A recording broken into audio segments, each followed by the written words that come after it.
Good morning बच्चों, कैसे हैं आप सभी। हमें आशा है कि आप सभी पूर्ण रूप से स्वस्थ होंगे और अभी तक जितना भी बच्चों ऑनलाइन के माध्यम से आपको पढ़ाया गया है आप लोग ने बहुत अच्छे तरीके से उसको पढ़ा होगा। तो आज हम कक्षा 8 के बच्चों को पढ़ाने जा रहे हैं व्याकरण पाठ 5 का नाम है शब्द भंडार। तो बच्चों अभी तक आपने पढ़ा पाठ 1, पाठ 2, पाठ 3, पाठ 4 और आज आप पाठ 5 पढ़ने जा रहे हैं। पाठ 5 का नाम है शब्द भंडार।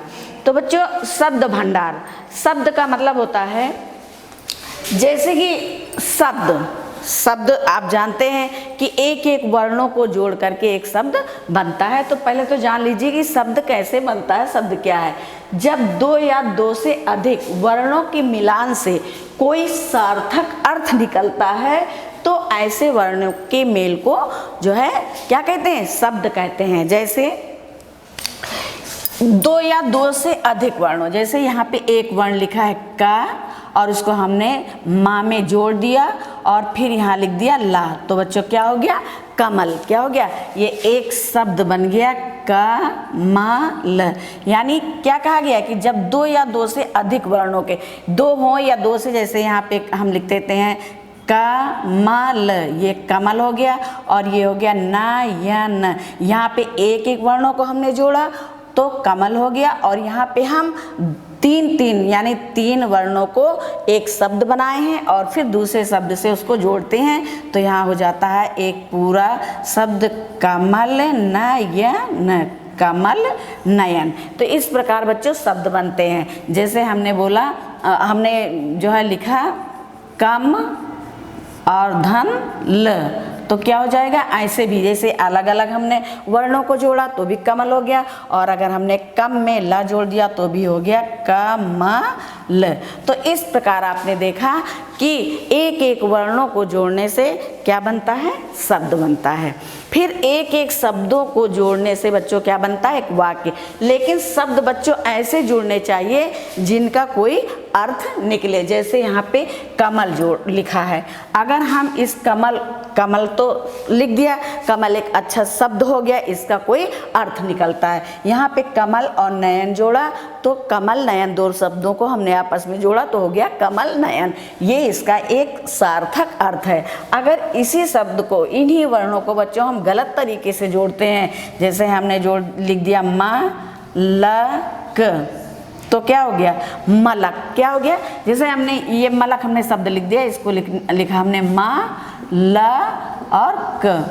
ये भी तो बच्चों वही वर्ण है, का है, माँ है, ला है, यहाँ माँ है, ला का है वही वर्ण, लेकिन यहाँ पे हमने इनको सही तरीके से जोड़ा तो ये हो गए कमल, एक सार्थक अर्थ निकलता है। और यहाँ पे हमने लिखा मालक, यानी मालक को हमने आपस में जोड़ दिया, एक शब्द बनाया तो हो गया मलक। इसका कोई सार्थक अर्थ नहीं निकलता है, इसलिए ये सार्थक शब्द नहीं है। तो बच्चों शब्द बनाने के लिए हमें सही वर्णों का इस्तेमाल करना चाहिए, यानी सही वर्णों को सही जगह पर जोड़ना चाहिए, तभी हमारा एक सार्थक शब्द बनेगा और जब सार्थक शब्द बनेगा तो उसका एक सार्थक अर्थ निकलेगा। इस प्रकार बच्चों आपने शब्द के बारे में पढ़ा। अब शब्द बच्चों 2 प्रकार के होते हैं, एक सार्थक शब्द और एक निरर्थक शब्द। सार्थक शब्द में बच्चों जैसे आता है, ये है रोटी, लिखा है रोटी, ये रोटी जो है सार्थक है। रोटी क्या है, सार्थक शब्द है क्योंकि इसका अर्थ है रोटी। और अगर इसी जगह पर हम लिख दें वोटी, तो वोटी क्या है, वोटी का कोई अर्थ निकल रहा है, वोटी का कोई अर्थ नहीं है, तो ये हो जाएगा बच्चों निरर्थक। क्या हो जाएगा, निरर्थक शब्द। यानी ये सार्थक शब्द है और ये निरर्थक। तो अभी आपने पढ़ा शब्दों के बारे में कि शब्द कैसे बनते हैं, एक एक वर्णों को जोड़कर या 2 वर्णों को जोड़कर या कभी कभी 3 वर्णों को जोड़कर एक नया शब्द बनता है। और वो शब्द ऐसा बनना चाहिए जिसका कोई सार्थक अर्थ हो, यानी कोई अर्थ निकलता हो। और जो है कुछ शब्द हम उल्टे सीधे जोड़ देते हैं जिनका कोई अर्थ नहीं निकलता है तो वो निरर्थक शब्द कहलाते हैं। अब आपने पढ़ा कि शब्द कैसे बनते हैं और शब्द कितने प्रकार के होते हैं। तो शब्द 2 प्रकार के होते हैं, एक सार्थक शब्द, एक निरर्थक शब्द। अब बच्चों इसके बाद जो है फिर ये हिंदी ऐसी चीज है जिसके भेद निकलते चले जाते, प्रकार के प्रकार निकलते चले जाते हैं। तो जैसे आपने पढ़ा कि शब्द दो प्रकार के होते हैं, सार्थक शब्द और निरर्थक शब्द। अब फिर इसके बाद आप पढ़ेंगे कि शब्दों को मुख्य रूप से दो भागों में बांटा गया। कितने भागों में बांटा गया? दो भागों में बांटा गया। नंबर 1, उत्पत्ति के आधार पर। उत्पत्ति के आधार पर। उत्पत्ति के आधार पर। नंबर 1 उत्पत्ति के आधार पर, और नंबर 2 है आपका, नंबर 2 अर्थ के आधार पर। नंबर 2 क्या है? अर्थ के आधार पर। अब शब्दों को कितने भागों में बांटा गया है? 2 भागों में बांटा गया है। नंबर 1 उत्पत्ति के आधार पर और नंबर 2 अर्थ के आधार पर। अब आप कहेंगे कि ये उत्पत्ति के आधार पर क्या होता है? तो बच्चों, उत्पत्ति का मतलब होता है जब इस संसार में पहले कुछ भी नहीं था, जब इस संसार में सृष्टि की जो है उत्पत्ति हुई, यानी सृष्टि की रचना हुई, तो फिर जब इंसान हुए तो इंसानों को बोलने की आवश्यकता पड़ी। इंसान बोलना तो सीख जाता है जन्म से ही, लेकिन वो क्या बोलेगा? तो वो जो बोलेगा उसको कहते हैं भाषा, यानी वो जो उसके मुंह से निकलेगा उसी को कहते हैं भाषा। तो बच्चों, सबसे पहले अगर किसी ने कुछ बोला तो वो बोला संस्कृत। जब सबसे पहले जो भाषा की उत्पत्ति हुई, यानी शब्दों की उत्पत्ति हुई, तो वो सबसे पहले कौन सा शब्द निकला मुंह से? संस्कृत। कौन सा शब्द निकला?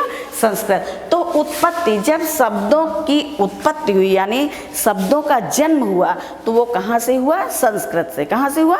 संस्कृत से। सबसे पहले बच्चों हिंदी नहीं थी, जो हिंदी हमारी मातृभाषा है, हम हिंदी को बोलते हैं, तो ये सबसे पहले हिंदी की रचना नहीं हुई, हिंदी की उत्पत्ति नहीं हुई। सबसे पहले उत्पत्ति हुई संस्कृत की। तो उत्पत्ति के आधार पर बच्चों संस्कृत आती है। अब आप उत्पत्ति के आधार पर संस्कृत में 2 शब्द हैं। उत्पत्ति के आधार पर संस्कृत में 2 शब्द आए, तत्सम और तद्भव। उन शब्दों को क्या कहा गया? तत्सम और तद्भव। ये है तत्सम, तत्सम। और फिर सबसे पहले तत्सम हुआ, उस भाषा को क्या कहा गया? तत्सम। तो बच्चों, तत्सम वो होता है कि जिसमें संस्कृत के जो शब्द होते हैं वो उसी तरह ज्यों के त्यों प्रयोग में किए जाते हैं। यानी संस्कृत, जैसे आप इंग्लिश पढ़ते हो तो इंग्लिश का जो है अनुवाद करते हो हिंदी में, तो इसी प्रकार बच्चों जब संस्कृत भाषा की उत्पत्ति हुई तो अब पहले के समय में सब लोग संस्कृत जानते थे, संस्कृत बोलते थे, लेकिन फिर धीरे धीरे ऐसा समय हुआ कि संस्कृत का जो है अनुवाद किया गया, तो उस संस्कृत के अनुवाद को हिंदी में किया गया। तब से जो है हिंदी का प्रचार प्रसार हुआ, हिंदी की रचना हुई। तो जब सबसे पहले संस्कृत की उत्पत्ति हुई तो संस्कृत में जो भी शब्द बोले गए, आज भी बच्चों वो शब्द ज्यों के त्यों बोले जाते हैं। कुछ शब्दों को तो हिंदी में रूपांतर किया गया, हम हिंदी में बोलते हैं, लेकिन कुछ शब्द ऐसे हैं जो कि आज भी वैसे ही बोले जाते हैं। तो देखिए, जैसे यहाँ पे तत्सम है और यहाँ पे तद्भव है, तत्सम तद्भव। अब तत्सम का तो अर्थ समझ लीजिए कि वे शब्द जो संस्कृत से उत्पन्न हुए थे और ज्यों के त्यों आज भी बोले जाते हैं, उन्हें तत्सम भाषा के तत्सम शब्द कहते हैं। और तद्भव वे शब्द होते हैं जो संस्कृत से जो है अनुवाद किए गए होते हैं। जैसे दूध, हम बोलते हैं दूध, तो दूध हिंदी शब्द है और जो है दुग्ध ये संस्कृत शब्द है। तो तत्सम में जैसे हम लिखते हैं दुग्ध, ये बच्चों दुग्ध जो है तत्सम शब्द है, यानी ये संस्कृत का शब्द है। अब इसका हिंदी में जब अनुवाद किया गया तो दूध बन गया, तद्भव में दुग्ध बन गया दूध। क्या बन गया? दूध। यानी संस्कृत में दुग्ध कहते हैं और हिंदी में दूध कहते हैं। इसी प्रकार बच्चों जैसे है क्षेत्र, संस्कृत में आज भी क्षेत्र कहते हैं और क्षेत्र की हिंदी क्या होती है? खेत। क्या होती है? खेत। लेकिन क्षेत्र आज भी बोला जाता है, बहुत जगहों पर क्षेत्र का ही जो है प्रयोग किया जाता है।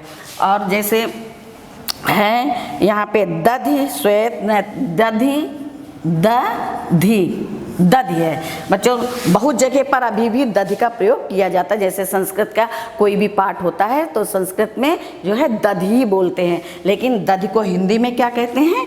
दही। क्या कहते हैं? दही। तो इस तरह आपने अब श्वेत, जैसे श्वेत संस्कृत में श्वेत बोलते हैं, ठीक। अब श्वेत को हिंदी में क्या कहते हैं? सफ़ेद। श्वेत को हिंदी में क्या कहते हैं? सफ़ेद। तो ये तो बच्चों आपने पढ़ा तत्सम और तद्भव के बारे में कि तत्सम वे शब्द होते हैं जो संस्कृत भाषा से ज्यों के त्यों आए हैं, हम उसी प्रकार उनको बोलते हैं जैसे संस्कृत भाषा में थे। और तद्भव का मतलब होता है जो संस्कृत से जो है रूपांतरित यानी अनुवाद किए गए हैं, उनको हम हिंदी में बोलते हैं। तो ये तो तत्सम और तद्भव हो गया। अब बच्चों इनके हम कुछ और उदाहरण देते हैं। जैसे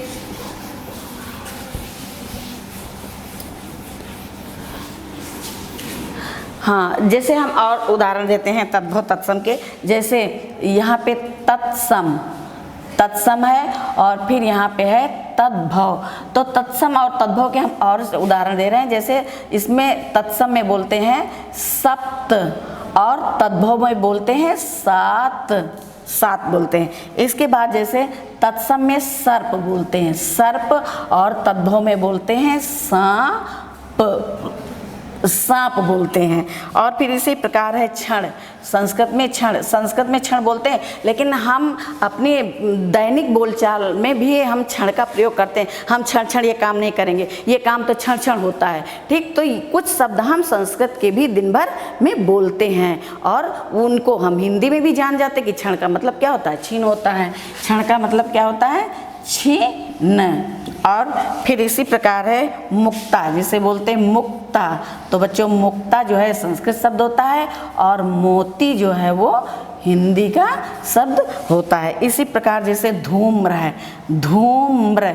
अब धूम्र, ये धूम्र जो है आपको बहुत जगह लिखा भी दिखाई पड़ता होगा, आपने पढ़ा भी होगा। धूम्र, धूम्र जो है संस्कृत की भाषा है और धूम्र को हिंदी में कहते हैं धुआं। क्या कहते हैं? धुआं। तो ये तो आपने पढ़ा तद्भव और तत्सम के बारे में। तो आपको समझ में आ गया होगा बच्चों कि पहले शब्द कैसे बनता है, यानी एक एक वर्णों को जोड़ करके शब्द बनता है और फिर उन शब्दों को, वो शब्द कहाँ से आए, उनकी रचना कहाँ से हुई, उनकी उत्पत्ति कहाँ से हुई। तो संस्कृत, सबसे पहले शब्द की जो है उत्पत्ति संस्कृत भाषा की हुई, फिर संस्कृत से उसका रूपांतर हिंदी में किया गया। अब बच्चे इसी प्रकार जो है जैसे आपने पढ़ा तत्सम और तद्भव, तो शब्द में जो है बच्चों कुछ देसी शब्द होते हैं और कुछ विदेशी शब्द होते हैं। कुछ शब्द देसी होते हैं और कुछ विदेशी। तो आपने संस्कृत के बारे में पढ़ा कि संस्कृत में तत्सम कहते हैं, तद्भव कहते हैं। अब कुछ शब्द होते हैं देसी और कुछ होते हैं विदेशी। तो बच्चों देसी शब्द जो होते हैं जैसे इनको कहते हैं देसी या देशक, देशक भी बोलते हैं। ऐसे देसी, देसी या देशक शब्द। अब देशक शब्द बच्चों क्या होते हैं? देशक शब्द वो होते हैं जो अपनी क्षेत्रीय, अपने क्षेत्र की भाषा होती है, उसको जो है देशज, देशज क्या बोलते हैं? देशज, देशज भाषा बच्चों बोलते हैं। अब यानी कि देसी भाषा या देशज भाषा। तो देशज भाषा का मतलब देश तो बच्चों बहुत बड़ा है, इस देश में बहुत से राज्य हैं, हर राज्यों की अलग अलग बोलियां होती हैं, तो उसमें देशज भाषा आती है। देशज का मतलब होता है जो अपने क्षेत्र में बोली जाती हैं, ठीक। जैसे आप राज्यों में तो अलग अलग भाषा, हर देश की भाषाएं अलग अलग हैं, और देश में राज्य होते हैं, राज्यों की भाषाएं अलग अलग होती हैं। जैसे हम लोग उत्तर प्रदेश में हैं तो हम लोग दूसरी भाषा बोलते हैं, मध्य प्रदेश या उड़ीसा है, बंगाल है, बिहार है, इनकी भाषाएं अलग होती हैं। तो हर जगह की भाषाएं, हर जो है राज्य की भाषाएं अलग अलग होती हैं, लेकिन हम लोग अपनी क्षेत्रीय भाषा को देशज भाषा बोलते हैं। तो बच्चों जैसे देशज भाषा में आता है खटिया, ये खटिया क्या है? देशज भाषा है। थैला, थैला क्या है? देशज भाषा है। और ये लुटिया, लुटिया क्या है? ये देशज, यानी कि जो हम अपने क्षेत्र में बोलते हैं इन भाषाओं को देशज भाषा कहते हैं। और फिर बच्चों इसी प्रकार होता है विदेशी भाषा, विदेशी भाषा। तो बच्चों विदेशी भाषाएं भी हम अपने दैनिक जीवन में बहुत सारी विदेशी भाषाएं बोलते हैं, होती विदेशी हैं लेकिन हम सब लोग उसका हिंदी में प्रयोग करते हैं। जैसे विदेशी भाषा में जैसे अदालत, हम लोग अदालत बोलते हैं, जैसे अदालत है, ये है अदालत। तो ये अदालत हम बोलते तो अपने यहाँ है, अपनी हिंदी में इसका प्रयोग करते हैं, लेकिन ये भाषा जो है अपने देश की नहीं है। ये जो भाषा है ये अरबी है। कोई भाषा, हम कोई भाषा अरबी बोलते हैं, कोई फारसी बोलते हैं, कोई तुर्की बोलते हैं, कोई जापानी बोलते हैं। जैसे रिक्शा हम बोलते हैं तो जापानी भाषा है, दरवाज़ा बोलते हैं तो तुर्की भाषा है। इसी प्रकार बच्चों हम अंग्रेजी के भी बहुत से शब्द दिन भर में प्रयोग करते हैं। तो इस प्रकार मिलाकर के हमारे देश में अनेक प्रकार की भाषाएं बोली जाती हैं। तो आज आपने पढ़ा शब्द भंडार। बच्चों शब्द भंडार में अभी आपने सिर्फ उत्पत्ति के बारे में पढ़ा कि भाषा यानी शब्दों की उत्पत्ति कैसे हुई, कहाँ से हुई और किस भाषा में हुई। तो इसके आगे जो है अब दूसरा जो है कि आपने पढ़ा शब्द कितने प्रकार के होते हैं, आपने पढ़ा शब्द 2 प्रकार के होते हैं, एक उत्पत्ति के आधार पर और एक अर्थ के आधार पर। तो आज आपने पढ़ा उत्पत्ति के आधार पर कौन कौन से शब्द कैसे होते हैं। उत्पत्ति के आधार पर आपने पढ़ा तत्सम और तद्भव, फिर देशज भाषा और विदेशी भाषा। अब दूसरे टर्न में हम आपको जो है अर्थ यानी कि किस प्रकार जो है दूसरे शब्द बनते हैं, यानी अर्थ के आधार पर हम आपको पढ़ाएंगे। तो हमें आशा है कि आपको आज शब्द भंडार में उत्पत्ति के आधार पर जो हमने पढ़ाया वो आपको पूरी तरह से समझ में आ गया होगा। अब अगले टर्न में हम आपको अर्थ के आधार पर पढ़ाएंगे। धन्यवाद।